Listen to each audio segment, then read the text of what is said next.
Hello guys, welcome back to this channel. In today's video, I'm going to show you how to add Facebook profile to Instagram. Okay, let's get into it guys. Here I have opened my Instagram application, and first thing first, we need to open our profile on Instagram, and after that we can go to edit profile and click on add link. Okay, and since we want to add Facebook profile to our Instagram, we can click on add Facebook profile. And to add the Facebook profile to our Instagram profile, we have to link our Instagram account with our Facebook account. And this is my Facebook account. I'm going to link my Instagram account to this Facebook account. Then we can click on continue. And then I'm going to add my Facebook account to my Instagram account. And just wait for a moment, it's still loading.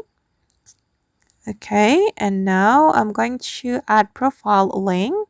We can click on add profile link to add the Facebook profile to our Instagram profile.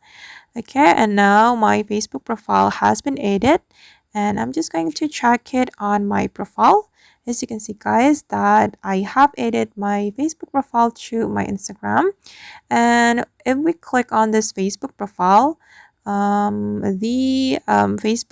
Facebook profile will be opened automatically like this. Alright guys, and that's how we can add Facebook profile to Instagram. I hope this video will be useful for you. Thank you so much for watching, and see you in the next video.